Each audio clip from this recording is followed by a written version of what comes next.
Vamos iniciar então o estudo do nosso livro O Evangelho segundo o Espiritismo, capítulo 5, Bem-aventurados os aflitos. Nós estamos nas Instruções dos Espíritos, no item número 6, Tormentos Voluntários, o subitem aqui, o item número 23, na verdade. E então, antes de começar, vamos aqui para o nosso boletim, lembrando que ontem nós lemos o último boletim do mês de setembro, do mês de agosto, informando que a sociedade entraria em férias no mês de setembro e voltaria no dia 5 de outubro. E é nesse dia que nós estamos aqui agora. Lembrando que os artigos sempre são publicados no mês seguinte. Então nós estamos aqui na Revista Espírita do mês de novembro de 1860, estudando então o boletim de sexta-feira, dia 5 de outubro de 1860, estudando aqui sobre a sessão particular. Diz para nós então aqui: reunião da comissão, leitura da ata e dos trabalhos da sessão de 24 de agosto. Com o parecer da comissão, que tomou conhecimento da carta de pedido, e após a leitura da ata, a sociedade admite como sócio livre o Sr. B., negociante em Paris. Comunicações diversas. Primeiro, o Sr. Allan Kardec relata o resultado da viagem que acaba de fazer no interesse do Espiritismo e se congratula pela cordialidade da acolhida que recebeu por toda parte, principalmente em Sens, Mâcon, Lyon e Saint-Étienne. Em todos os locais onde se deteve, pôde constatar os progressos consideráveis da doutrina, mas o que sobretudo é digno de nota é que, em parte alguma, viu fazerem dela uma distração. Por toda parte se ocupam do Espiritismo de modo sério e lhes compreendem o alcance e as consequências futuras. É possível que ainda haja muitos oponentes, dos quais os mais obstinados são os interesseiros, mas os trocistas diminuem sensivelmente. Vendo que seus sarcasmos não atraem os brincalhões para o seu lado, e que estes mais favorecem do que entravam o progresso das crenças novas, começam a compreender que nada ganham e desperdiçam o espírito de pura perda, razão por que se calam. Uma expressão muito característica aparece por toda parte na ordem do dia: o Espiritismo está no ar. Por si só ela descreve bem o estado das coisas, mas é principalmente em Lyon que os resultados são mais notáveis. Ali os espíritas são numerosos em todas as classes, e na classe operária eles se contam por centenas. A doutrina espírita tem exercido, entre os operários, a mais salutar influência do ponto de vista da ordem, da moral e das ideias religiosas.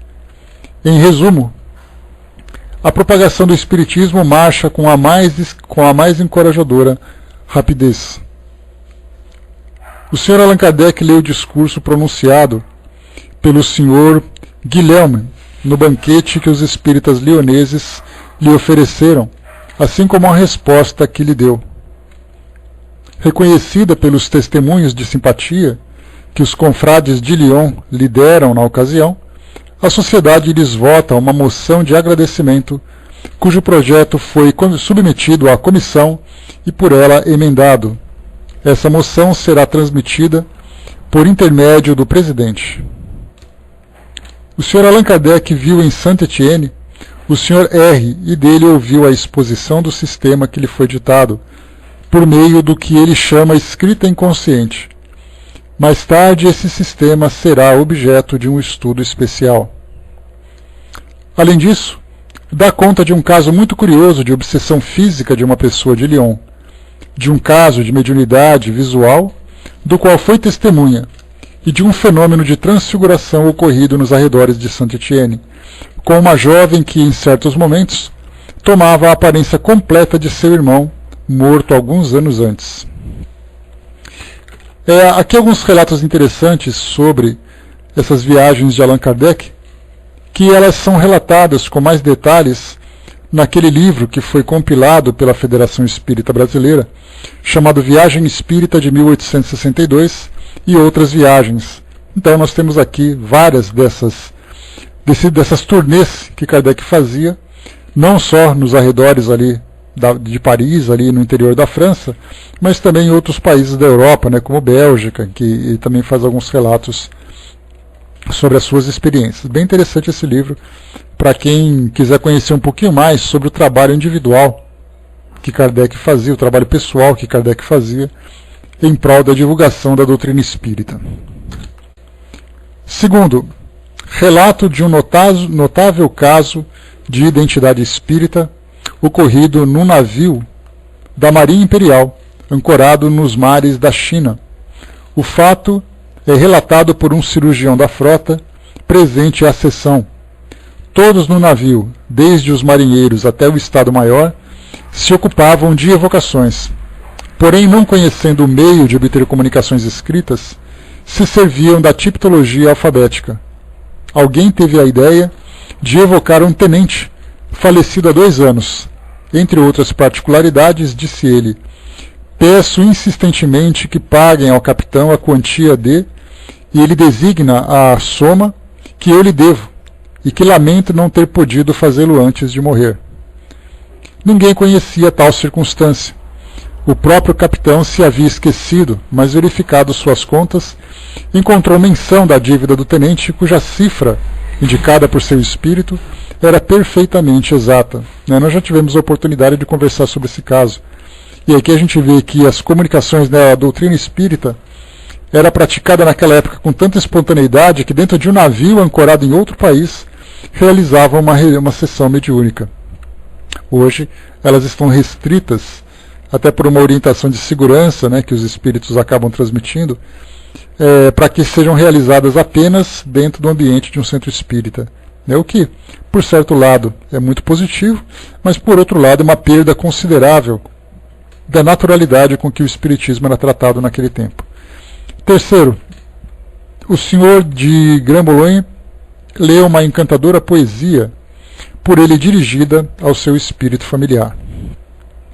Estudos. Primeiro, perguntas endereçadas a São Luís sobre sua aparição ao médium vidente de Lyon, sem presença do Sr. Allan Kardec. Ele responde: sim, era eu mesmo. Era dever de minha missão não abandonar o diretor da sociedade que patrocino. Outras perguntas sobre a impressão física produzida em certos médios escreventes pelos espíritos bons e maus. Terceiro, evocação do Sr. Xi Depé, que encontraram afogado, cuja morte foi atribuída ao suicídio. Ele desmente tal opinião e narra as causas acidentais que lhe ocasionaram a morte. Terceiro, ditado espontâneo assinado por Lemaitre, recebido pelo Sr. D. Aqui nós temos uma curiosidade nesse segundo item das evocações, em que esse senhor foi então evocado, em virtude da circunstância de sua morte, que era atribuída como suicídio, e ele então esclareceu que foi uma causa acidental. Mas nós tivemos um caso há um tempo atrás, que mais ou menos semelhante a essa situação, em que o jovem foi então tido como um suicida, a família naturalmente extremamente angustiada pela situação, já que, como todo suicídio, ele acaba sendo meio que incompreendido, né, pela família, ou incompreensível pela família. E aí então foi feita uma evocação desse jovem, melhor, uma manifestação espontânea desse jovem num grupo espírita, recebido inclusive por Carlos Bacelli. Esse vídeo vocês vão encontrar no YouTube, de psicografia de um suicida. E aí então na comunicação o rapaz relata que na verdade ele tinha sido assassinado e não tinha cometido suicídio. E tinham então organizado um cenário para sugerir que ele tivesse desencarnado em virtude desse ato. E aí então ele esclarece que foi então assassinado, mas que ele não poderia fazer qualquer tipo de revelação, que não seria permitido para ele citar nomes de pessoas ou fazer qualquer tipo de insinuação, e que a nossa polícia deveria fazer essa investigação.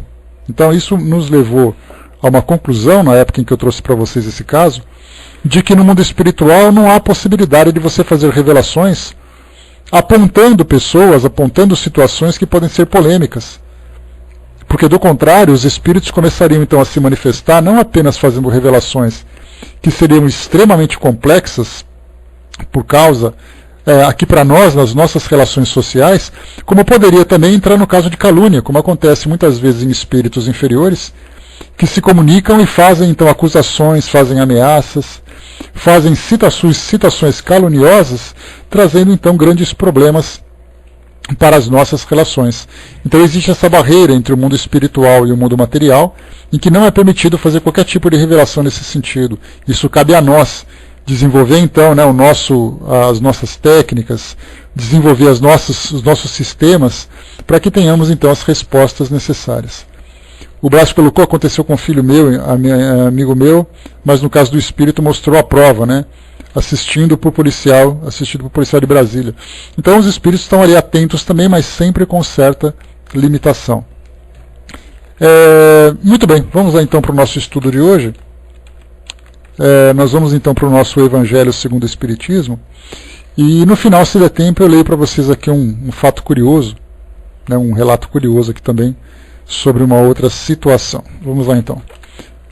Bom, nós estamos no Evangelho segundo o Espiritismo, lendo aqui o nosso capítulo 5, Bem-aventurados os aflitos, e nós temos lido nos nossos últimos encontros as instruções dos Espíritos a respeito de várias situações que envolvem essas aflições.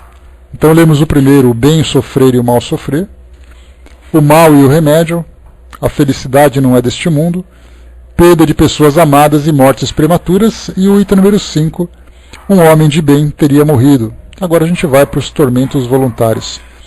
Quem trouxe para nós essa instrução foi Fénelon, que nós já estudamos sobre ele, lá na cidade de Lyon, em 1860. Aliás, Lyon, ele é citado, né, que é a cidade natal de Kardec. Kardec nasceu em Lyon e viveu em Paris, tanto que ele é chamado mestre de Lyon.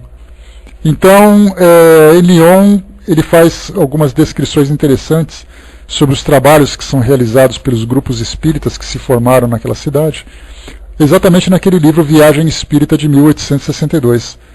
Então ele fez uma viagem especial ali porque existia na época um núcleo muito atuante, muito presente nos trabalhos espíritas, né? Então podemos perceber que muitas comunicações que são divulgadas aqui no nosso Evangelho, principalmente nas instruções dos Espíritos, fazem então aquela intercalação entre Paris, Lyon, e eventualmente uma outra cidade, mas sempre ali naquela região. Então Fénelon, se manifestando lá naquela cidade, trouxe para nós então essa comunicação a respeito dos tormentos voluntários. Item número 23. O homem está incessantemente à procura da felicidade, que lhe escapa a todo instante, porque a felicidade sem mescla não existe na Terra. Entretanto, apesar das vicissitudes que formam o inevitável cortejo dessa vida, aquele poderia pelo menos gozar de uma felicidade relativa, mas ele a procura nas coisas perecíveis, sujeitas às mesmas vicissitudes, ou seja, nos gozos materiais, em vez de buscá-la nos gozos da alma, que constituem uma antecipação das imperecíveis alegrias celestes. Em vez de buscar a paz do coração, única felicidade verdadeira neste mundo, ele procura com avidez tudo o que pode agitá-lo e perturbá-lo. E coisa curiosa, parece criar de propósito os tormentos que só a ele cabia evitar. Aqui, por enquanto, a gente faz uma análise desse primeiro parágrafo, trazendo para nós uma instrução muito profunda, uma instrução extremamente valiosa. Fala sobre os objetos de felicidade que nós buscamos na atualidade. Nesse caso, significa que, como a gente sempre comenta, é importante que a gente sempre tenha essa visão também, que a felicidade para nós ela tem características bastante diferentes daquelas que são as características originais de um estado de felicidade. Como a gente lembra sempre, a felicidade não é proporcionada por momentos, mas ela é construída transformando-se num estado de felicidade. Esse estado significa que o indivíduo, então, vivendo nessa condição, não importa as dificuldades que venha enfrentar, ele ainda assim desfruta dessa satisfação interior, de ter conquistado os seus valores, de ter condições de viver momentos de uma forma que lhe proporcione esse sentimento. Diferentemente do que acontece quando nós buscamos aquela felicidade equivocada, que, como nós já comentamos, ela tem características de prazer, de sensações, de conforto, e não necessariamente de um estado de espírito. Então nós vemos que as pessoas sempre comentam que, vivendo, por exemplo, uma paixão muito intensa, elas desfrutam de felicidade, dizendo, com toda facilidade, da mesma forma com a expressão amor, que também é uma palavra dita com muita facilidade, sem sequer ter compreendida a sua real essência, as pessoas dizem assim: eu nunca fui tão feliz na minha vida. Ou seja, atribui esse sentimento de felicidade a uma conquista que tenha tido, uma fase da vida, sem saber, por exemplo, que no futuro pode vir uma adversidade. Então ele atribui aquele estado de conforto, de satisfação, de prazer, exatamente a essa felicidade, por não encontrar uma expressão adequada para expressar esse sentimento. Então, dizendo assim: olha, você é uma pessoa que me faz muito feliz. Sem dúvida, talvez seja a palavra que mais facilmente expressa aquele sentimento, mas não significa que seja a palavra adequada para ser utilizada quando se fala sobre a real felicidade. Porque diz assim: você me faz a pessoa mais feliz do mundo. E aí, no momento em que aquela pessoa parte, em que ela deixa de estar presente, seja por que motivo for, no momento em que ela opta em viver uma vida diferente, no momento em que ela retorna ao mundo espiritual, no momento em que a própria pessoa que se sente feliz acaba também vivendo circunstâncias que acabem afastando daquele que é o objeto da sua felicidade, ela então se torna, de uma condição de pessoa mais feliz do mundo, se torna a pessoa mais infeliz do mundo. Então nós vemos que existem esses dois extremos que infelizmente acabam sendo vividos com muita frequência pelas pessoas, essa alternância de viver um momento de grande satisfação, depois, em virtude de uma transformação daquela circunstância, se tornando a pessoa mais infeliz do mundo, a pessoa mais sofrida do mundo, inclusive chegando ali a muitos extremos. Então nós vemos que para nós é fundamental, primeiro, entendermos que a felicidade verdadeira é uma conquista do espírito, não é uma conquista da matéria. Eu não me torno a pessoa mais feliz do mundo porque eu comprei o carro, porque eu comprei a casa, porque eu fiz uma viagem. Eu posso dizer, sem dúvida nenhuma, que aquele objeto de consumo que eu tive, ou aquela companhia, me proporcionou uma sensação muito agradável, de muito conforto, de muito prazer. Mas daí nós definirmos como felicidade, está muito distante da realidade. Mas, como eu falei para vocês, nós utilizamos por falta de uma expressão melhor. Mas um detalhe interessante é que quando nós percebemos que alguns objetos ou algumas posições ou algumas companhias nos proporcionam esse tipo de satisfação, nós então não esperamos que o acaso nos favoreça com essas impressões. Na verdade, nós criamos situações que nos proporcionem essa satisfação.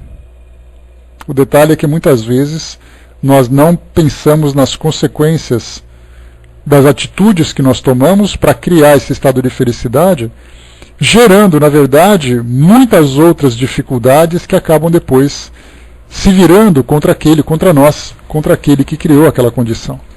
Imaginar, por exemplo, olha, eu fiz uma viagem maravilhosa, eu fiz a viagem dos meus sonhos, eu nunca fui tão feliz. Só que essa viagem foi construída às custas de muitas dívidas. E aí então vem o momento de quitar as dívidas. E aí então aquele momento de felicidade que foi criada, ou aquele momento de satisfação que foi criado, depois vem uma dificuldade muito grande. Alguém diz assim: eu quero me relacionar com aquela pessoa porque ela me provoca uma atração física, porque ela me provoca uma sensação de bem-estar. E mesmo que eu tenha que fazer sacrifícios para viver essa relação, eu vou fazer porque eu quero ser feliz ao lado dela. Sem medir, entretanto, o mesmo sentimento que a outra pessoa tem. Então existe aquele momento de paixão inicial, a pessoa se sacrifica, muitas vezes abre mão de situações e conquistas importantes da sua vida pessoal para viver aquele momento de satisfação. E aí então a paixão acaba, as coisas vão se modificando e a pessoa se torna infeliz. Então nós vemos que algumas vezes as situações acontecem sem que a gente tenha condições de fazer um planejamento, de ter uma previsão de qual vai ser a consequência. A gente muitas vezes aposta. Eu quero apostar nessa relação, eu quero apostar nesse trabalho, eu quero apostar naquela situação para ver se eu consigo ser feliz. E muitas vezes a aposta é muito alta e muitas vezes a gente acaba perdendo essa aposta. Então, às vezes assistindo alguns programas ou mesmo lendo alguns artigos que falam sobre o jogo de xadrez, que é um jogo que eu adoro, a gente começa então a analisar e fazer uma comparação daquilo que é o jogo com aquilo que acontece na nossa vida. O xadrez é um jogo de estratégia. E como toda boa estratégia, a gente precisa elaborar um plano de ação antecipando algumas ações das nossas próprias ações e antecipando as ações do adversário para que a gente tenha sucesso naquilo que nós desejamos, que obviamente é ganhar o jogo. Quando nós falamos sobre viver a vida de um modo feliz, ou tentar conquistar a felicidade a partir das nossas decisões, se assemelha muito então a um jogo de xadrez. Quando nós começamos a criar uma estratégia para viver a nossa vida. E essa estratégia começa como ponto fundamental do planejamento futuro das nossas ações. Se eu fizer isso, eu começo então a antecipar, naquele jogo de xadrez, 2, 3, 4 lances antes da coisa acontecer. E aí então eu vou me relacionar com uma pessoa e eu não faço planos, eu simplesmente me entrego. E aí vem a frustração, muitas vezes. Então eu teria que antecipar. Bom, o que essa pessoa tem para me oferecer? O que eu tenho para oferecer com essa pessoa? O que nós podemos construir juntos? Parar e começar a montar um plano de ação, uma estratégia para viver aquela relação. Pensando não apenas no meu bem-estar, mas também no bem-estar daquela pessoa, porque ela também investe naquela relação buscando a sua felicidade. Se por acaso eu vou arrumar um emprego, ou vou deixar o emprego, eu não aguento mais, eu vou fazer isso porque eu não suporto mais. E aí, então, movido por aquele impulso, movido por aquela emoção que acontece naquele momento, como dizem os psicólogos, existe uma diferença entre emoção e sentimento. A emoção é aquilo que acontece naquele momento. O sentimento é algo mais profundo, que vem sendo construído gradativamente. Então, movido por uma emoção, uma raiva, uma insatisfação, aquele eu não aguento mais, eu estou de saco cheio, coisa e tal, de repente eu falo, quer saber, eu vou sair desse emprego. Mas ele não antecipa suas ações. O que vai acontecer depois que você deixar seu emprego? Você tem condições de repor aquilo que você está perdendo? Você tem condições de se manter a partir dali? Aquelas pessoas que dependem de você ou contam com a sua participação estarão em condições de ficarem equilibradas a partir da sua decisão? Ou então eu não aguento aquela pessoa, vou discutir com ela, vou bater boca com ela. Então a gente pode criar aqui infinitas situações que nós vivemos no nosso cotidiano e nós, infelizmente, nos entregamos a essas situações sem fazer nenhum tipo de planejamento. Como nos lembra Raul Teixeira, através da instrução do seu espírito, o seu mentor espiritual, Camilo, com quem ele trabalhava, com quem ainda continua trabalhando, naturalmente, ele tem aquela frasezinha clássica, e depois? Esse e depois, se nós colarmos na nossa cabeceira, que nós focalizarmos bem, mentalizarmos bem, e guardarmos o seu significado, em cada ação nós teremos então uma reação. E essa reação será uma consequência exatamente desse pensamento. E depois? Eu estou com pressa, eu preciso virar naquela rua. Eu sei que é proibida, mas mesmo assim eu vou fazer porque eu estou com pressa. E a pergunta vem, e depois? Quais serão as consequências que podem acontecer? Você levar uma multa, você provocar um acidente, você machucar alguém ou ser machucado por alguém? Então nós vemos que a nossa vida, na verdade, ela necessita dessa estratégia.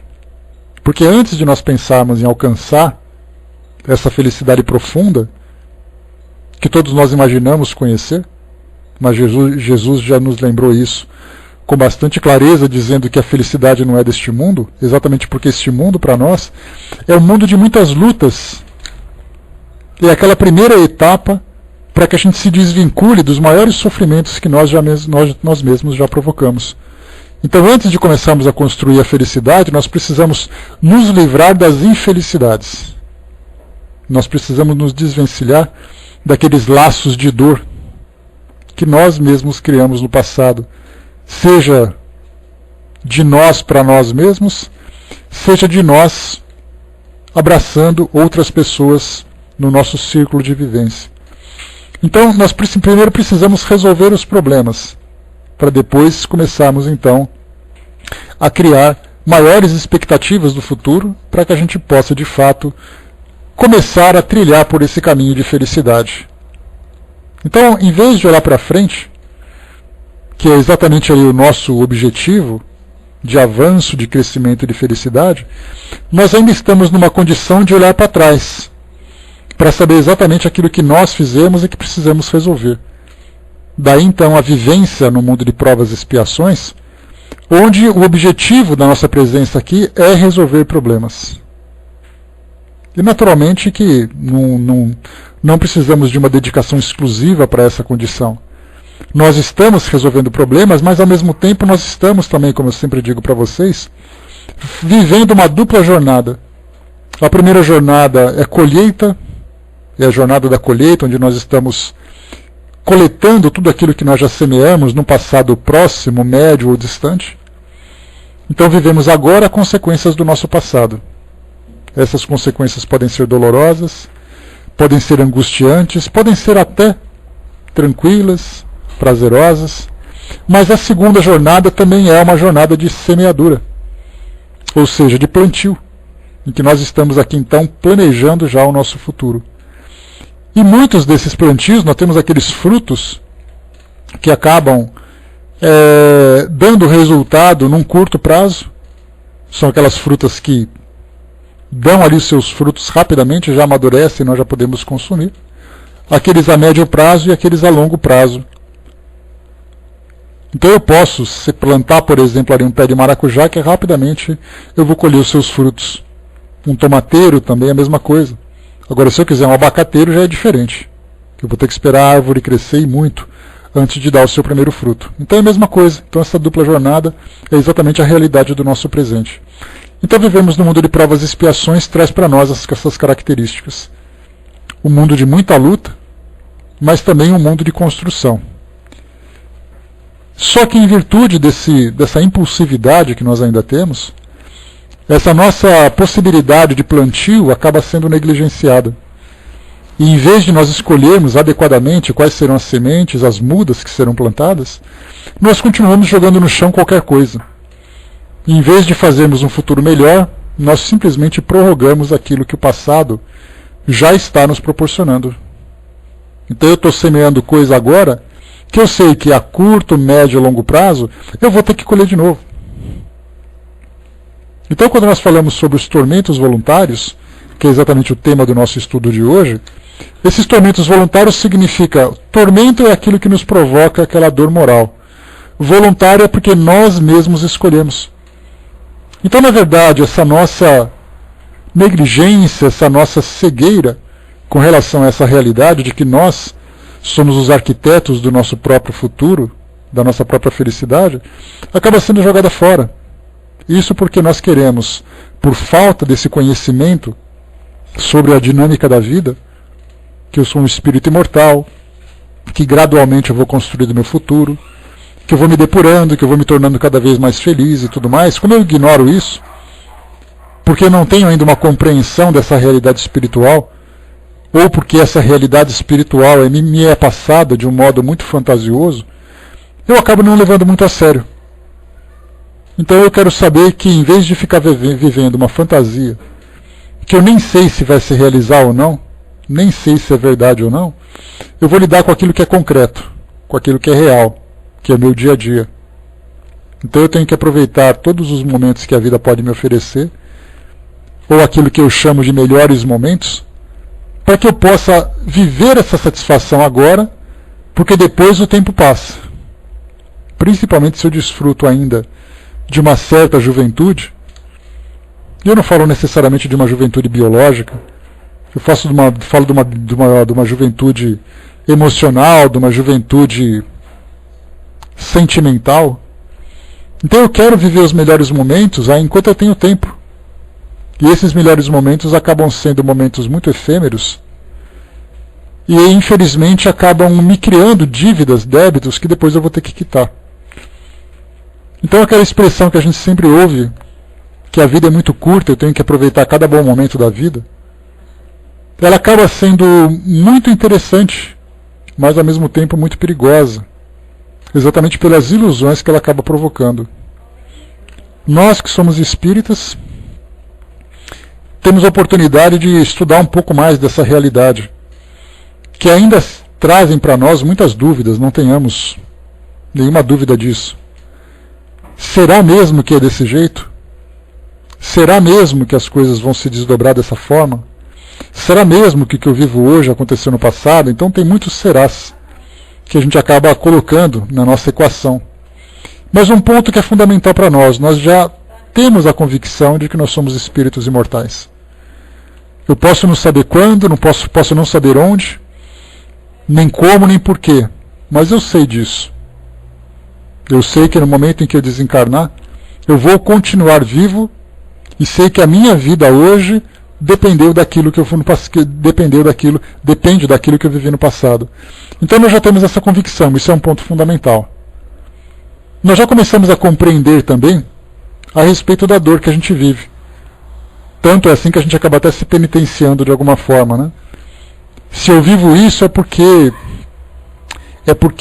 eu criei alguma coisa no passado ruim. Por que eu não fiz a coisa certa no passado? Por que isso? Eu sei que se eu fizer a coisa certa agora no presente, no futuro, eu vou estar bem, eu vou estar mais feliz, mais tranquilo, eu vou estar na melhor família, numa condição de vida melhor, com uma saúde equilibrada, com isso, com aquilo. Sei que eu sou um espírito imortal, que no momento em que a vida física termina, eu continuo vivo, dando continuidade nesse processo. Então a gente percebe que alguns pilares dessa nossa construção já estão bem fincados e muito bem sólidos. Foram muito bem construídos. Então isso para nós já é fundamental. E isso já nos coloca numa condição significativa de melhor entendimento sobre a vida. Essa tranquilidade de dever cumprido é para nós quando nós temos um resultado palpável. Porque do contrário, a gente ainda fica naquela dúvida, né? Poxa, mas será que é assim? Por que as coisas são desse jeito? Então esses questionamentos que a gente vai fazendo se dão exatamente pela dúvida com relação aos detalhes. Então o que eu queria colocar para vocês é assim, que fazendo uma comparação hoje no mundo, que nós vemos as pessoas matando e morrendo por banalidades, pessoas se envolvendo em guerras, pessoas desviando recursos, pessoas provocando sofrimento nos seus semelhantes, é algo que para nós já é inconcebível. Pelo menos de uma forma macro, vamos dizer assim, de grandes proporções. Em pequenas proporções a gente ainda comete as nossas falhas. Mas a gente percebe que em virtude dessa nossa conscientização, nós já somos capazes de, pelo menos, dissipar das nossas intenções, dos nossos sentimentos mais íntimos, aquele desejo de provocar o mal em grande escala, diferentemente do que nós vemos hoje pelo mundo afora. E isso se dá, essa mudança de comportamento, essa mudança de pensamento, se dá exatamente por essa compreensão que nós temos hoje a respeito desses pilares que nós já fincamos. E esses pilares formam para nós esse alicerce. Então já começamos a andar de um modo mais cuidadoso. As pessoas vão falar para nós, poxa, mas isso aí, viver desse jeito é uma vida muito careta, é uma vida muito sem graça, você tem que abrir mão das coisas. Mas exatamente porque nós já nos demos conta que muitas coisas são realmente extremamente nocivas para nós mesmos pessoalmente, com relação a comportamento, com relação a escolhas, a atitudes. Então nós já somos mais seletivos. E isso graças a esses princípios que nós já fomos capazes de absorver. Se nós quisermos fazer uma comparação, é só olhar pelo mundo afora. Como é que as pessoas se comportam em busca dessas sensações da intensidade dessas sensações. De que forma que nós vemos isso? As pessoas completamente cegas, as pessoas completamente entregues ao momento, às sensações, sem se darem conta do comprometimento que acabam abraçando por causa disso. Por isso, então, quando se fala em tormentos voluntários, o mundo hoje acaba se envolvendo em situações que não haveria necessidade. As pessoas buscam o consumismo, buscam a sensualidade, buscam o poder de alguma forma. Eu posso não ser poderoso lá onde eu vivo, mas certamente eu sou muito poderoso dentro de casa e acabo me tornando um tirano. E não me dou conta do compromisso que eu estou assumindo negativamente com as pessoas com quem eu convivo. Por isso, então, como foi colocado aqui por Fenelon, ele fala para nós, mas ele, o homem, à procura das coisas perecíveis, sujeitas às mesmas vicissitudes, ou seja, nos gostos materiais, em vez de buscá-la nos gostos da alma, que constitui uma antecipação das imperecíveis alegrias celestes. Quando nós falamos em alegrias celestes, nós não falamos de nada que diz respeito à posse, a consumo, às sensações. Então, na verdade, nós vamos nos modificando. Mas, nesse meio termo que você colocou, a gente lembra sempre que existe aquela frase que fala assim, que nós não somos do mundo, nós estamos no mundo. E essa nossa estada por aqui significa que nós podemos desfrutar daquilo tudo que nós quisermos. Mas como nos lembra Paulo de Tarso, ele diz que eu posso experimentar de tudo, mas nem tudo me convém. Exatamente porque nós percebemos que nós podemos nos relacionar bem com qualquer coisa. Como, por exemplo, o dinheiro.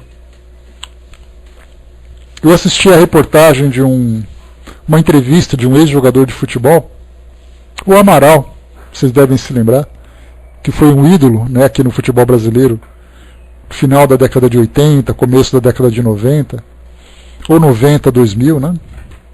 Então ele falava sobre as perdas que ele teve, a falta de preparo que ele teve com relação a viver num ambiente de fama, de dinheiro.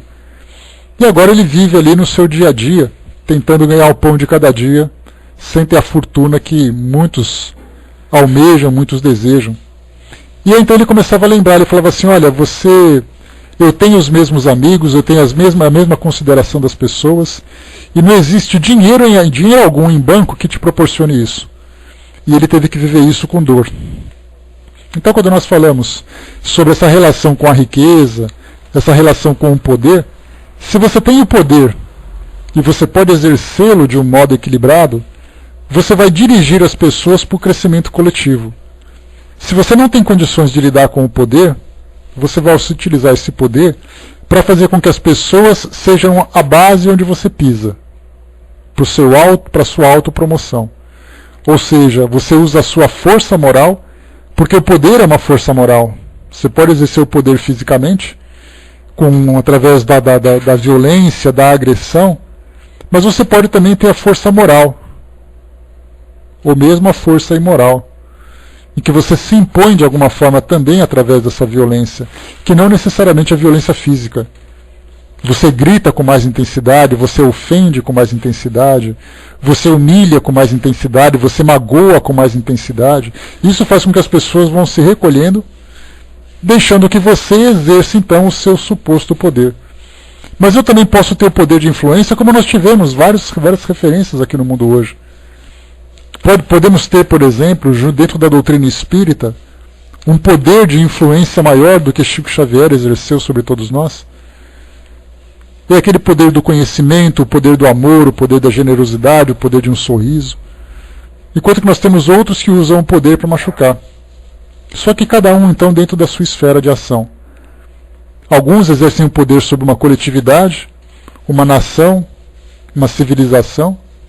Outros exercem o poder dentro do seu trabalho, porque ocupam uma posição que lhe dá esse poder. Outras vezes dentro de casa, também a mesma coisa. Então nós vemos que eu não preciso me tornar um grande tirano Porque a gente não fala sobre o grande tirano ou o pequeno tirano, o grande ditador ou o pequeno ditador. Nós falamos de tiranos e falamos de ditadores. Nós não falamos daquele que é muito violento ou pouco violento. Nós falamos daqueles que são violentos, não importa onde eles se encontrem. Nós não falamos daqueles que são muito caridosos ou pouco caridosos, nós falamos da caridade em si. Porque cada um vai aplicar a sua capacidade, o seu potencial, na sua esfera de ação dentro das suas possibilidades. Então a gente se lembra, por exemplo, do óbolo da viúva, aquela passagem do Evangelho. O óbolo, a gente lembra, significa esmola. E mostra uma senhora que sempre ia colocar a sua contribuição no templo, algumas moedinhas que ela tinha das suas economias, ali do seu patrimônio familiar. Aquela pequena contribuição dela, conforme nos conta a parábola, tinha muito mais valor do que as grandes doações que muitos faziam. Os comerciantes, né, aqueles que eram as pessoas mais abastadas. E aí pensando assim, poxa, mas ele deu 10 moedas de ouro. Ela deu uma pequena moedinha de latão. Por que a moedinha de latão dela é maior do que a do outro? Melhor do que a do outro? Porque nesse caso, nós não falamos necessariamente de uma doação material. Porque a caridade da matéria, certamente aquela quantia que foi doada por uma pessoa que doou muito, vai ter realmente um grande efeito sobre as ações, as atividades que vão ajudar outras pessoas. Quanto mais dinheiro se tem, maiores são as realizações. Mas quando nós falamos sobre a caridade no sentido moral, aquela que deu pouco fez muito mais sacrifício do que aquele que deu muito. Porque ele deu aquilo que sobrava. Ela dividiu aquilo que ela possuía. Então, nesse sentido do óbolo da viúva, a gente pode transferir também esse raciocínio para aquilo que nós fazemos no nosso dia a dia. Por exemplo, ajudar as pessoas. Eu queria tanto ajudar as pessoas como fulano, mas infelizmente eu não posso. Então eu tento ajudar pouco. Esse pouco já é muito. Porque ele fez aquilo que ele pôde, não aquilo que ele tinha vontade de fazer. Por isso, então, a gente tem que valorizar todas essas situações. E nós temos, então, tanto no positivo como no negativo, se alguém comete um mal muito grande, é porque ele tem condições de cometer esse mal. Se ele comete um pequeno mal, é porque ele não tem chance de cometer mais, mas se desse liberdade, certamente ele faria. É por isso que nós vemos que, muitas vezes, nós atuamos dentro do nosso ambiente, do nosso pequeno universo. Quanto maior esse universo, maiores são as chances de nós exercermos ou as nossas virtudes ou as nossas imperfeições. Por isso, então, nós vamos vivendo nesse nosso impulso do dia a dia, do cotidiano, criando situações que para nós são extremamente dolorosas. Lá em cima, Marcelo colocou, quando o mundo parece desabar sobre nossas cabeças, temos sempre que saber seguir em frente e auxiliar, sempre se preservar das vicissitudes humanas. Né? Vicissitudes, a gente lembra, são sempre as dores, né, as situações que vão se alternando na nossa vida. A Angelina colocou, encontramos pessoas que têm tudo materialmente falando, mas são infelizes. Por que isso tudo? Exatamente porque buscam algo num lugar que não tem. Por exemplo, pessoas que têm grandes riquezas, mas não têm amigos dentro da família. Eles não vivem junto à família espiritual, vivem com a família consanguínea. Nós vamos estudar sobre isso, que você pode construir uma família se relacionando com pessoas sem necessariamente ter espíritos ao seu lado que te ajudem nessa caminhada. E esse é um grande problema que a gente tem. O Umbralino colocou, né, que se exige muito das pessoas. Nós exigimos e somos exigidos, né, porque na verdade nós temos aquela ideia ainda de que a felicidade ela é construída para que eu possa desfrutar dos seus prazeres. Então a gente pensa assim, por que as pessoas não são diferentes? Por que as pessoas não mudam sua atitude?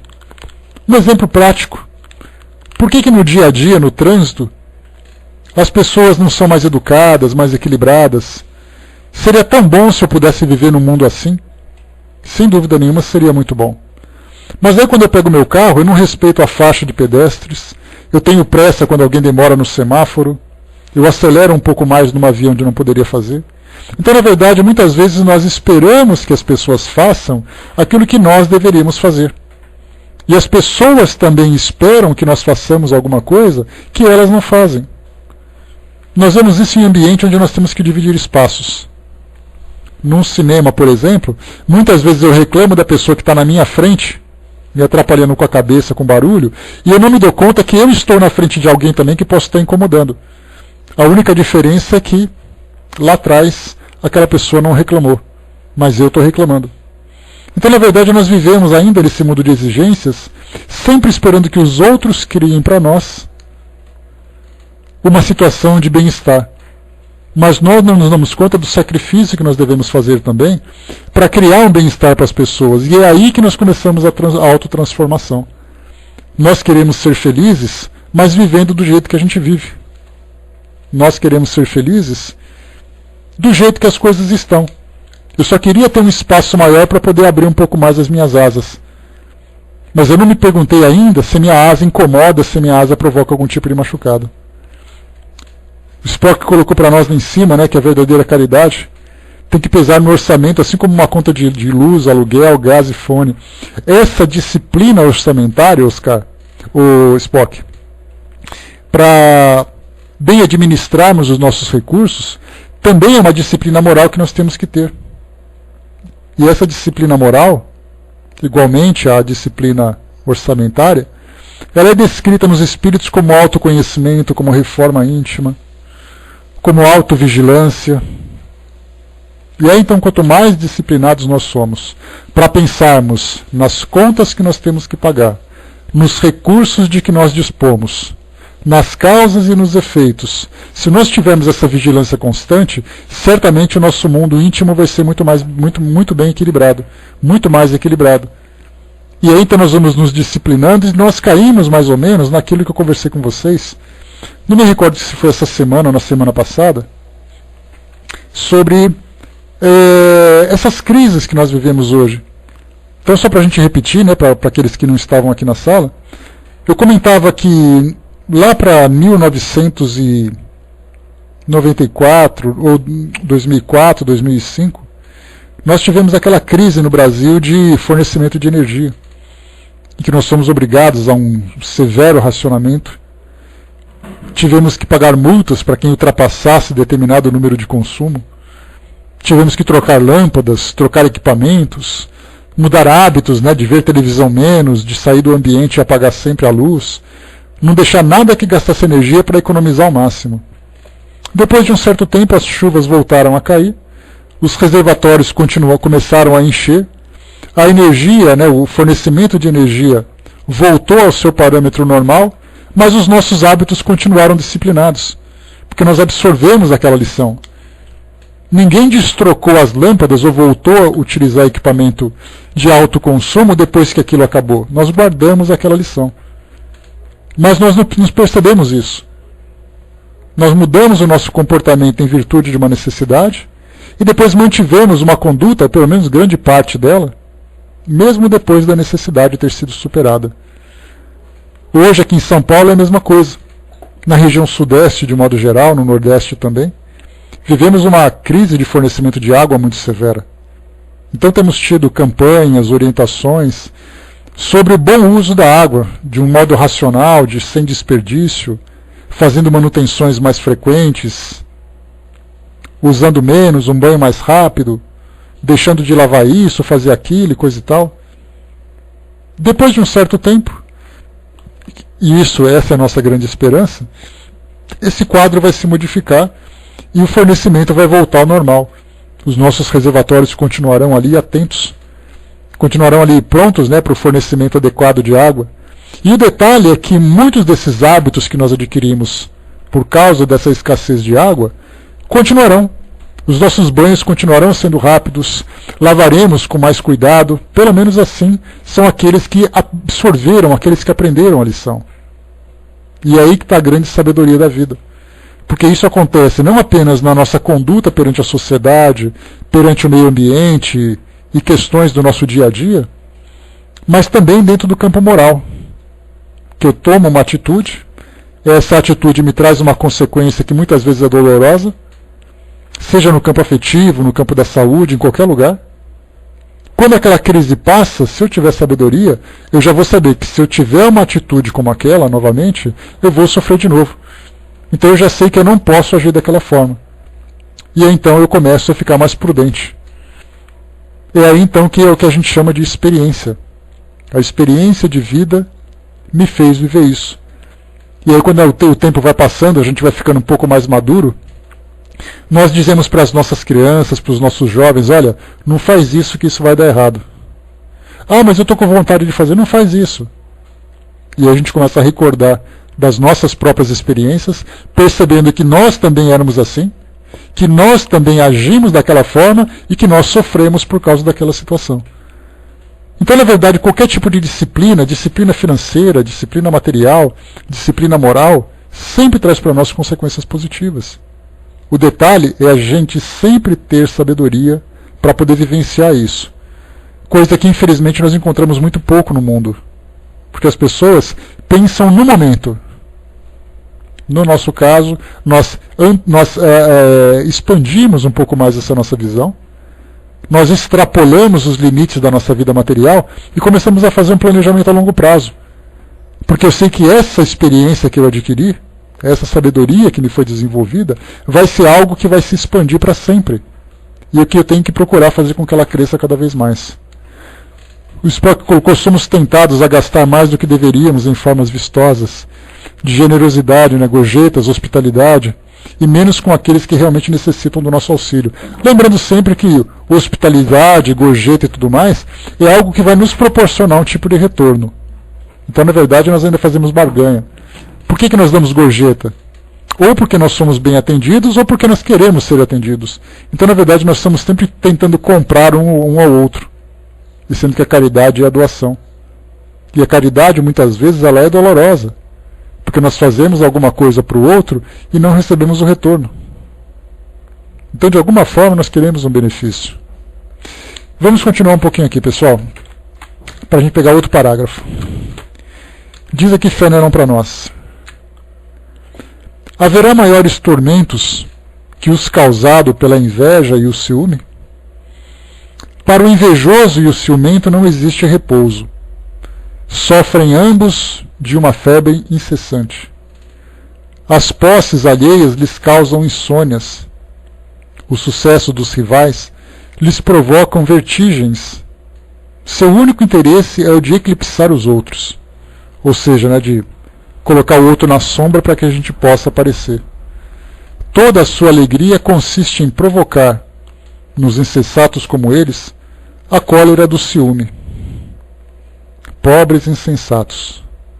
Com efeito, que não se lembram de que talvez amanhã tenham de deixar todas as futilidades, cuja cobiça lhes envenena a vida.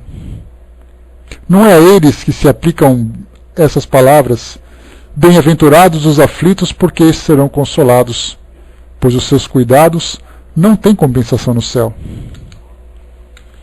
Quantos tormentos, pelo contrário, consegue evitar aquele que sabe contentar-se com o que possui, que vê sem inveja o que não lhe pertence, que não procura parecer mais do que é, está sempre rico, pois se olha para baixo, em vez de olhar para cima de si mesmo, vê sempre os que possuem menos do que ele, está sempre calmo porque não inventa necessidades absurdas, e a calma em meio das tormentas da vida não será uma felicidade?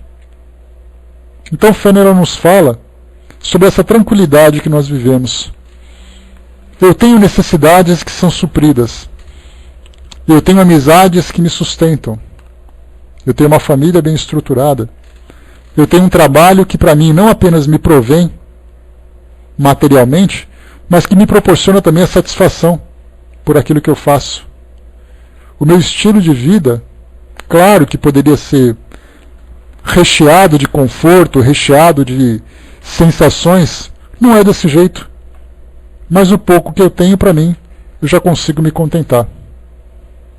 Então, quando nós conseguimos estabelecer um equilíbrio para a nossa vida, ou quando mesmo assim nós não conseguimos alcançar aquilo que nós precisamos, ou da forma que nós precisamos, mas nós conseguimos lidar ou lutar de uma forma equilibrada com essa situação, nós conseguimos encontrar aquela tranquilidade, aquela paz de espírito.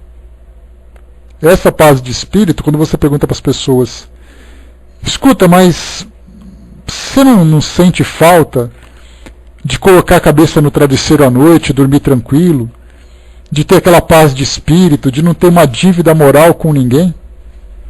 Você não sente falta disso, em vez de você ficar vivendo essa vida cheia de emoções, cheia de altos e baixos? Aí ele fala assim, olha, o dia que eu morrer eu vou conseguir viver isso.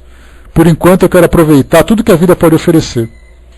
Então nós vemos que hoje, como certa vez eu já coloquei para vocês, lendo o depoimento de uns espíritos, que falavam sobre a vida espiritual.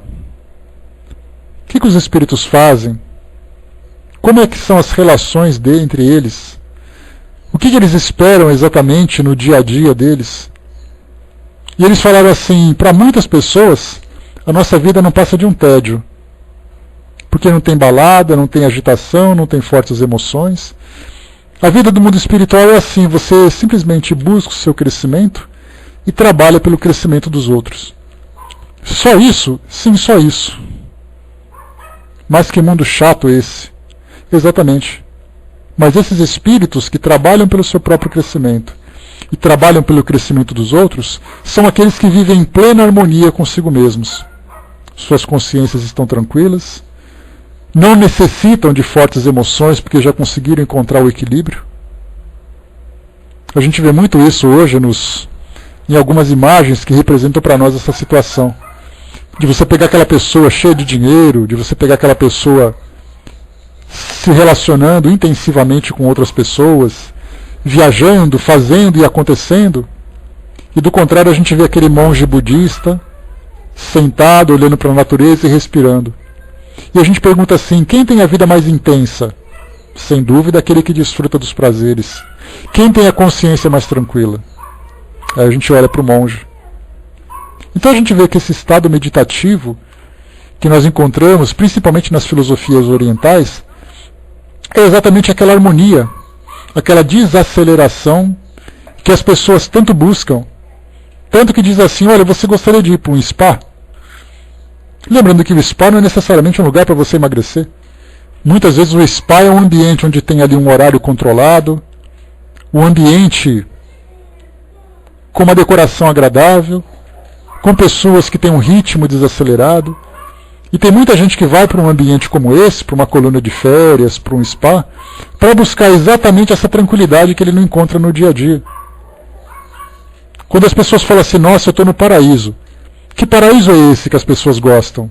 Quando ele está sozinho no alto de uma montanha, quando ele está sentado na praia olhando para o pôr do sol, quando ele se encontra no meio de uma floresta curtindo a natureza. Percebem que a representação do paraíso para nós é exatamente aquilo que nós buscamos espiritualmente, aquilo que nós buscamos moralmente. Diferentemente dessa agitação que nós temos no nosso dia a dia. Só que a gente acaba gostando.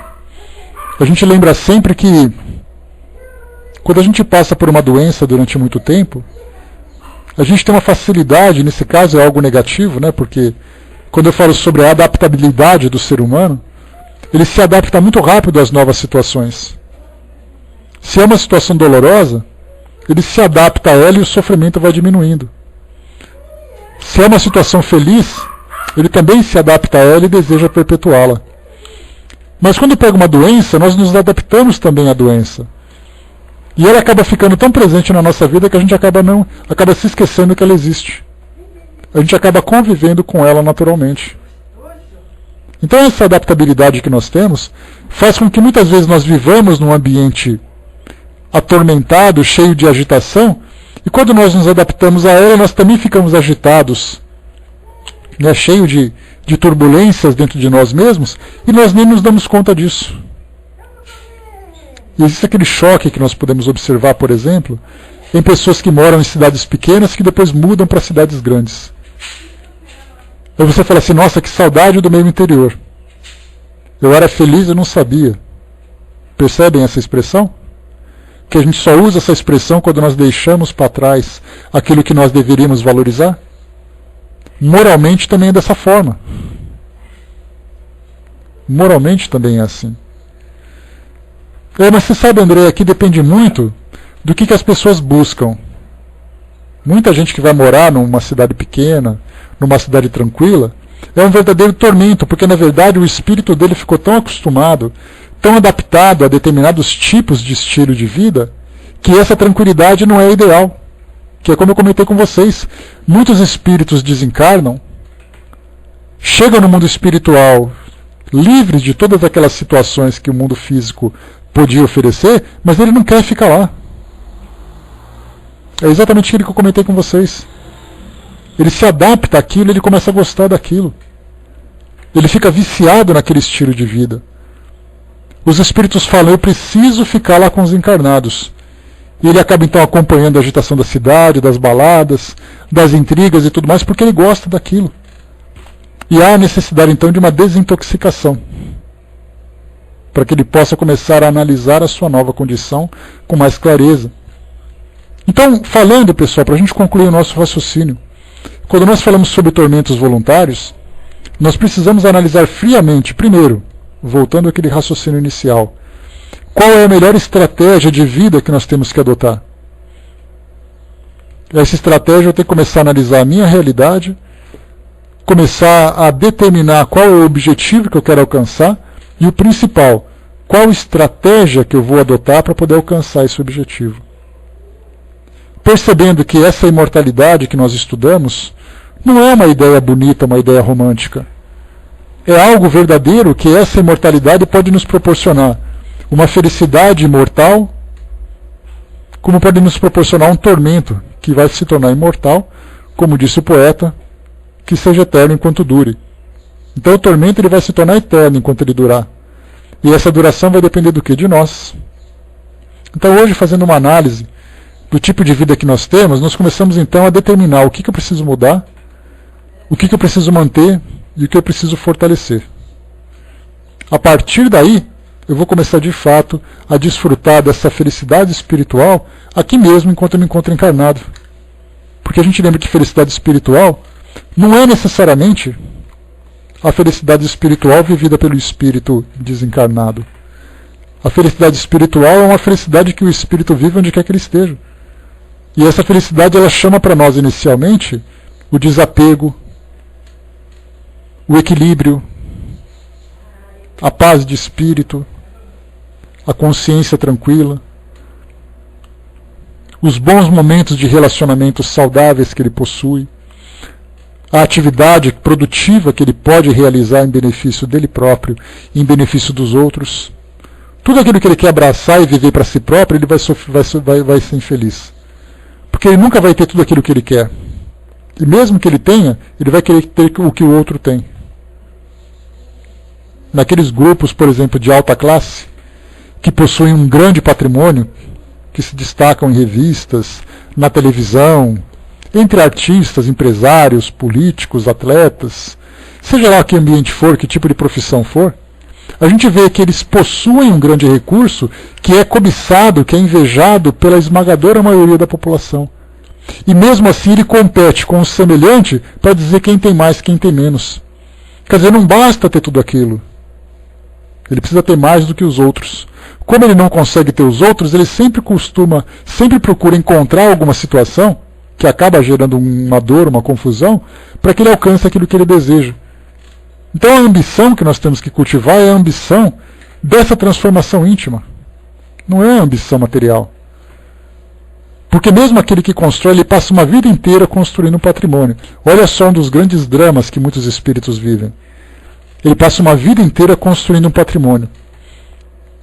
E com exceção desses jovens prodígios que nós encontramos hoje, jovens com 20 e poucos anos, 30 e poucos anos, que já construíram um patrimônio significativo pelo fruto do seu trabalho, por uma herança recebida, alguma coisa do gênero, nós temos aqueles que passam uma vida inteira construindo um patrimônio.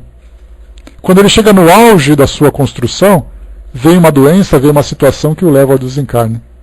Esse espírito chega no mundo espiritual tão frustrado, tão desejoso de retomar aquilo que ele perdeu, que ele sofre durante muito tempo.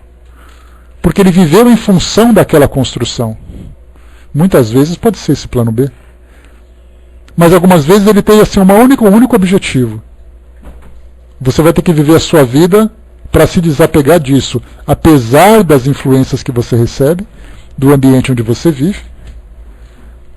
Ou temos aqueles que, se desviar no meio do caminho, entram em ação esse plano B, para que ele possa alertar. Mas para muitos, a vida dele inteira é uma opção que ele tem. O final ele vai ser frustrado ou não. Porque para esses que escolhem, André, essa ideia do plano B que eu falei para vocês, só para a gente concluir, esse plano B que eu mencionei são situações gatilho que nós escolhemos na nossa vida.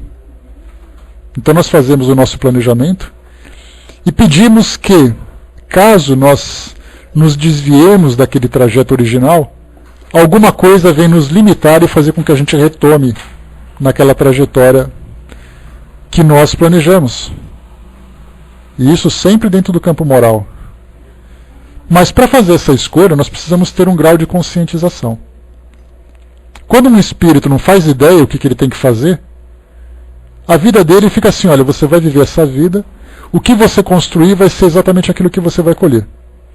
Para outros é assim, olha, eu quero viver essa vida, mas se eu me desviar, eu preciso que alguma coisa me impeça, porque eu sei que isso está errado. Então essa conscientização nós estamos adquirindo agora. Mas muitos ainda não chegaram nesse ponto de sofrerem uma interrupção ou de sofrerem uma limitação para retomarem o plano original.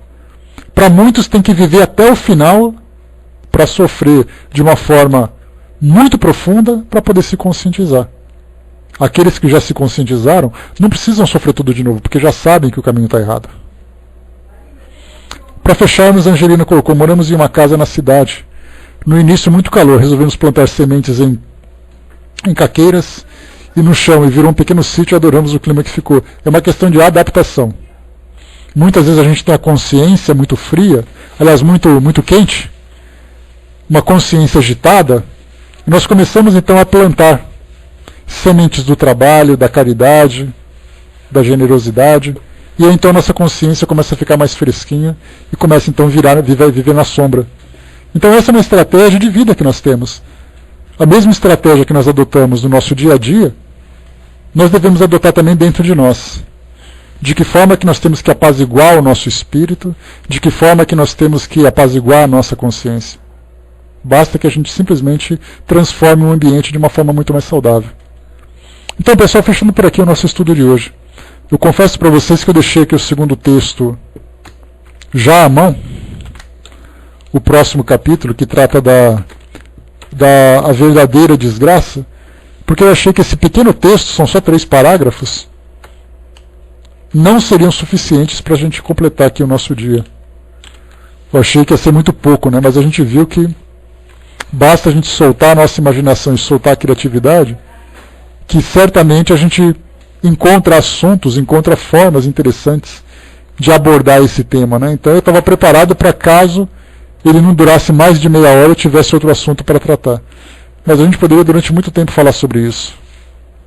Tamanha importância que é para nós o uso desse livre-arbítrio. E devemos utilizar essa liberdade de escolha com sabedoria.